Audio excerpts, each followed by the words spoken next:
Master को प्रणाम। प्रिय मालिक पूज्य बाबूजी महाराज के दिव्य लोक से संदेश। सोमवार 27 सितंबर 2004 प्रातः 10 बजे।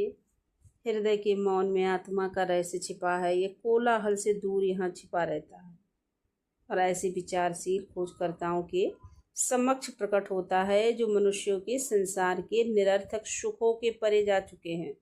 इस लक्ष्य को प्राप्त करने के लिए प्रयासों की आवश्यकता होती है। इसे प्राप्त करना होगा। हमारे मार्ग में कई भाई बहन इसकी महिमा से आकर्षित होकर गुरु की ओर आते हैं।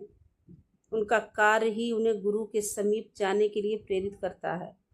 जाने अनजाने जब पर्याप्त रूप से वे अपना आंतरीकरण कर लेते हैं, तब वे अपने भीतर के मानसिक केंद्रों की संबद्धता को परिवर्तित करके एक अन्य आयाम पर जाने के लिए तैयार हो जाते हैं।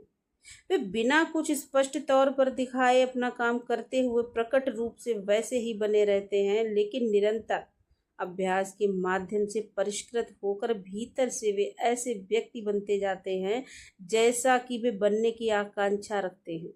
इन सब में लोगों को उन्हें देखकर कोई अचंभा नहीं होता। जो अत्य आवश्यक है वह तो कहीं और इस बहुआयामी जीव यानी मनुष्य के हृदय की गहराइयों में निहित है, जो उनके लिए अज्ञात बना रहता है। कोई भी मनुष्य ना तो स्वयं को जान सकता है और ना ही किसी और को, लेकिन जानने का दिखावा करता है। स्वयं को समझने का प्रयास करना सराहनीय है, लेकिन व्यक्तित्व का पक्ष छिपा रहता है। वह हमेशा छिपा ही रहेगा। अच्छा यही होगा कि व्यक्ति इसे स्वीकार करे। एक गुप्त भेद जीवन का रहस्य है।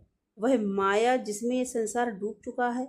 उसके चरणों को पार करने के बाद हम में से हर एक व्यक्ति के समक्ष उसका वास्तविक स्वभाव प्रकट होगा।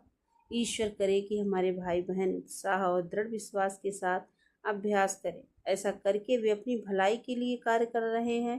धीरे धीरे परिष्कृत होकर वे ज्ञान की ओर उन्नत होते हैं। बाबूजी महाराज धन्यवाद।